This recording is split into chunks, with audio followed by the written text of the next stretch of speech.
कि यहाँ पे ये जाहिर हो रहा है कि त्रेता युग के अंदर, यानी कि जिसको वैदिक युग, जिसको राम राज्य कहा जाता है, उस राम राज्य में अपनी स्त्री को दूसरों को सौंपने का एक मतलब कोई साधारण सी बात थी, कोई बड़ी बात नहीं हुआ करती थी। यहाँ पे श्री रामचंद्र जी जब कह रहे हैं तो फिर दूसरों की तो बात ही क्या है। दोस्तों 2-3 दिन से सोशल मीडिया के ऊपर एक बहुत बड़ा बवाल मचा हुआ है। डॉक्टर विकास दिव्य कीर्ति की एक 45 सेकंड की वीडियो क्लिप है जिसमें उन्होंने सीता जी के बारे में कुछ बातें कही थी। हमने कहा रुको सीता रोगी, बोला शायद पूजा पाठ करनी होगी पहले कुछ। तो राम ने जो वाक्य बोला है ना, बड़ा खराब वाक्य बोला भाई। मैं तो बोलते हुए मेरी जबान कट के गिर जाएगी, पर बोलना होगा, क्या करें।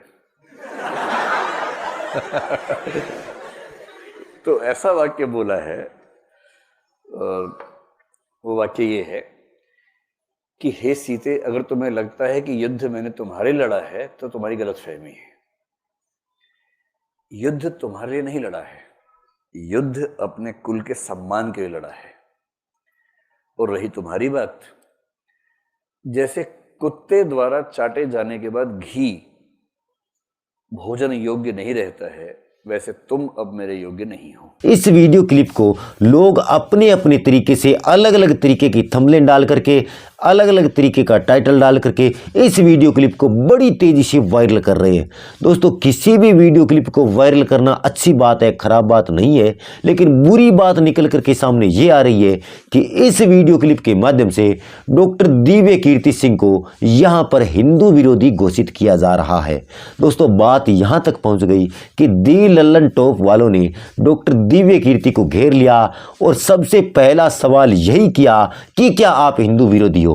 लेकिन डॉक्टर विकास दिव्य कीर्ति ने बड़ी ही सरलता और सहजता के साथ में उत्तर दिया कि लोग जितने हिंदू हैं, दूसरे जितने हिंदू कहलाते हैं, उतना हिंदू मैं भी हूं।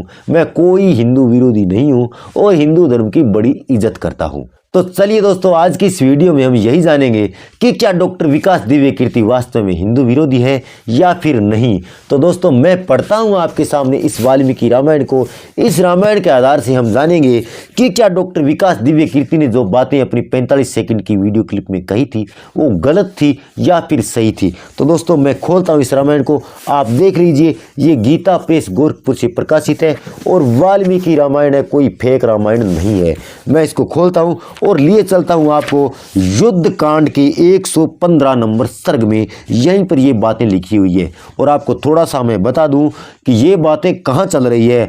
जब श्री रामचंद्र जी रावण को मार करके आते हैं और सीता जी से पहली बार मिलते हैं, तब सीता जी की और रामचंद्र जी की जो बातें हैं वही बातें डॉक्टर विकास दिव्य कीर्ति ने अपनी इस वीडियो क्लिप में बताई थी। लेकिन उन्होंने बहुत कम बताया था, सिर्फ और सिर्फ 10% ही बोला था। इसमें तो बहुत कुछ लिखा हुआ है कि सीता जी के बारे में श्री रामचंद्र जी ने क्या क्या कहा था। तो आइए दोस्तों वीडियो को शुरू करता हूँ मैं, आप बने रहिए मेरे साथ में, वीडियो बहुत ही इंटरेस्टिंग होने वाली है। सबसे पहला श्लोक यहाँ पे लिखा हुआ देखिए, मिथिलेश कुमारी सीता को विनयपूर्वक अपने समीप खड़ी देख श्री रामचंद्र जी ने अपना हार्दिक अभिप्राय बताना आरंभ किया।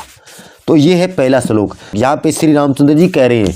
तो ये बीच की बातें ये मैं थोड़ी छोड़ देता हूँ और सीधा उसी मुद्दे पर ले चलता हूँ क्योंकि वीडियो बहुत लंबी हो जाएगी। तो यहाँ पे अब मैं आता हूँ 12 नंबर श्लोक में। क्या लिखा हुआ है देखिए, वे काले काले घुंघराले बालों वाली कमल लोचना सुंदरी सीता से वानर और राक्षसों की बड़ी सभा में पुनः इस प्रकार कहने लगे।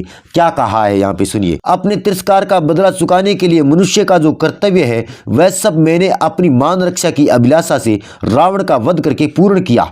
जैसे तपस्या से भावित अंतःकरण वाले अथवा तपस्या पूर्वक परमात्मा स्वरूप चिंतन करने वाले मैं श्री अगस्त्य ने वातापी और इलवल के भय से जीव जगत के लिए दुर्गम हुई दक्षिण दिशा को जीता था, उसी प्रकार मैंने रावण के वश में पड़ी हुई तुमको जीता है। सीता जी से कह रहे हैं, यहाँ पे उदाहरण दिया है किसका, अगस्त्य मुनि का।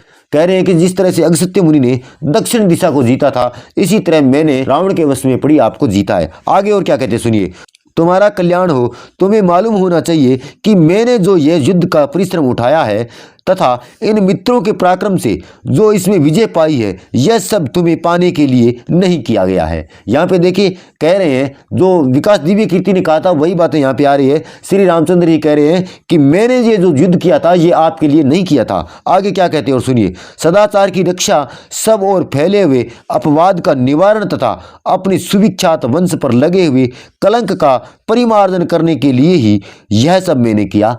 वो कह रहे हैं कि मैंने आपके लिए नहीं किया, मेरे कुल के ऊपर जो दाग लग रहा था उस दाग को मिटाने के लिए, उस कलंक को मिटाने के लिए मैंने ये युद्ध किया था। रावण को इसीलिए मारा था, आपके लिए बिल्कुल मैंने युद्ध नहीं किया था। आगे और क्या कह रहे हैं देखिए। तुम्हारे चरित्र में सदैव का अवसर उपस्थित है, फिर भी तुम मेरे सामने खड़ी हो। जैसे आंखों के रोगी को दीपक की ज्योति नहीं सुहाती, उसी प्रकार आज तुम मुझे अत्यंत अप्रिय जान पड़ती हो। वो कह रहे हैं कि जिस तरह से आंखों के रोगी को दीपक की जो ज्योति है वो नहीं सुहाती, इसी तरह तुम भी मुझे आज अच्छी नहीं लग रही हो।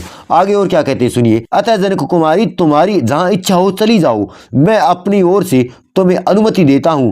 बद्रे, ये 10 दिशाएं तुम्हारे लिए खुली हैं, अब तुमसे मेरा कोई प्रयोजन नहीं। देखिए स्पष्ट यहाँ पे कह रहे हैं कि आपका और मेरा कोई अब प्रेम नहीं है, कोई प्रयोजन नहीं है। आपकी जहाँ इच्छा हो चली जाओ, 10 दिशाएं आपके लिए खुली है, मैंने ये छूट दे दिए। यहाँ पे स्पष्ट कह रहे हैं श्री रामचंद्र जी। तो यहाँ पे बात स्पष्ट हो रही है कि डॉक्टर विकास दिव्य कीर्ति ने जो अपनी 45 सेकंड की वीडियो क्लिप के अंदर बातें जो कही थी वो एक भी झूठ नहीं थी, सब सत्य थी। आगे और क्या कहते हैं सुनिए। ऐसा कौन कुलीन पुरुष होगा जो तेजस्वी होकर भी दूसरे के घर में रही हुई स्त्री को केवल इस लोभ से कि यह मेरे साथ बहुत दिनों तक रहकर सौहार्द स्थापित कर चुकी है, मन से भी ग्रहण कर सकेगा। वो कह रहे हैं कि ऐसा कोई व्यक्ति नहीं है इस दुनिया के अंदर जो कि इस लोभ से अपनी स्त्री को रखेगा कि ये पहले मेरे साथ में रही थी, यानी कि तुम दूसरे के घर में रह के आई हो, मैं अब आपको नहीं रखने वाला हूं। ऐसा कोई इस दुनिया के अंदर व्यक्ति है ही नहीं। आगे और क्या कहते हैं वो सुनिए। रावण तुम्हें अपनी गोद में उठाकर ले गया और तुम पर अपनी दूषित दृष्टि डाल चुका है। ऐसी दशा में अपने कुल को महान बताता हुआ मैं फिर तुम्हें कैसे ग्रहण कर सकता हूं। स्पष्ट कह दिया है रामचंद्र जी ने यहाँ पे कि मैं आपको नहीं रखने वाला हूं। आगे और क्या कहते हो सुनिए। अतः जिस उद्देश्य से मैंने तुम्हें जीता था वह सिद्ध हो गया, यानी कि मैंने अपने कुल का कलंक मिटाने के लिए जो मेरे माथे पर लग रहा था उसको मैंने मिटाने के लिए आपको जीता था, वो मेरा कार्य सिद्ध हो गया है। जिस उद्देश्य से मैंने तुम्हें जीता था वह सिद्ध हो गया, मेरे कुल के कलंक का मार्जन हो गया। अब मेरी तुम्हारे प्रति ममता या आसक्ति नहीं है, अतः तुम जहां जाना चाहो जा सकती हो। बद्रे, मेरा यह निश्चित विचार है, इसके अनुसार ही आज मैंने तुम्हारे सामने बातें कही है। तुम चाहो तो भरत या लक्ष्मण के संरक्षण में सुखपूर्वक रहने का विचार कर सकती हो। देखिए यहाँ पे कितनी बड़ी बातें लिखी है। डॉक्टर विकास दिव्य कीर्ति ने तो ऐसी बातें नहीं कही थी अपने वीडियो क्लिप में। यहाँ पे तो स्पष्ट लिखा हुआ है कि आप अगर चाहो तो भरत के साथ में रह सकती हो, लक्ष्मण के साथ में रह सकती हो, लेकिन मैं नहीं रखने वाला। यहाँ पे स्पष्ट श्री रामचंद्र जी कह रहे हैं। क्यों कि यहाँ पे ये जाहिर हो रहा है कि त्रेता युग के अंदर, यानी कि जिसको वैदिक युग, जिसको राम राज्य कहा जाता है, उस राम राज्य में अपनी स्त्री को दूसरों को सौंपने का एक मतलब कोई साधारण सी बात थी, कोई बड़ी बात नहीं हुआ करती थी। यहाँ पे श्री रामचंद्र जी जब कह रहे हैं तो फिर दूसरों की तो बात ही क्या है। आगे और क्या लिखा है देखिए। सीते, तुम्हारी इच्छा हो तो तुम शत्रुघ्न, वानरराज सुग्रीव अथवा राक्षसराज विभीषण के पास भी रह सकती हो। बोलो, यहाँ पे दूसरों की भी बात हो रही है। चलिए मान लेते हैं कि भरत और शत्रुघ्न थे, वो तो उनके भाई थे और वो सीता उनके भाभी लगती थी और वो उनके देवर थे, तो एक नाते से वो रख सकती थी। लेकिन यहाँ पे तो विभीषण की और वानरराज सुग्रीव की भी बात हो रही है, क्योंकि वो उनके प्रिय मित्र थे। उनके बारे में भी श्री रामचंद्र जी ने कहा है कि आप चाहो तो उनके साथ में रह सकती हो।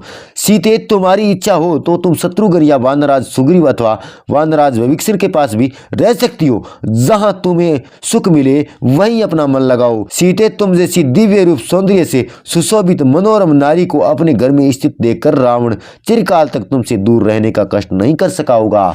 तो देखिए यहाँ पे स्पष्ट हो रहा है कि जो विकास सर ने बातें कही थी वो बिल्कुल सत्य थी। इस रामायण में मैंने पढ़ा है, रामायण में जो भी बातें लिखी हुई है वही डॉक्टर विकास दिव्य कीर्ति ने कही थी, तो वो कोई गलत नहीं है। तो इसका मतलब यहाँ पे यही होता है कि डॉक्टर विकास दिव्य कीर्ति कोई हिंदू विरोधी नहीं है और इनके ऊपर जो आरोप लग रहे हैं वो बिल्कुल मिथ्या है, वो झूठ है। क्योंकि रामायण के अंदर जो लिखा हुआ है वही उन्होंने बताया था। उन्होंने तो 1% बताया था, यहाँ पे तो 100% लिखा हुआ है। ये मैंने आपके सामने पढ़ा है। और इस रामायण में तो बहुत सारी ऐसी बातें लिखी हुई है जो सीता जी के विरुद्ध जाती है, जो सीता जी के खिलाफ जाती है, जो श्री रामचंद्र जी ने अपने मुख से कही है। सारी बातें मैं पढ़ करके नहीं सुना सकता क्योंकि वीडियो बहुत लंबी हो जाएगी। चलिए दोस्तों, आज की वीडियो आपको कैसी लगी कमेंट करके बता दें। अगर बागड़ी ज्ञान की वीडियो आपको पसंद आती है तो वीडियो को लाइक करें, शेयर करें, चैनल को सब्सक्राइब कर लेने के साथ साथ बेल आइकन को भी दबा दें। मैं मिलूंगा आपसे अगली वीडियो में, तब तक के लिए नमस्कार।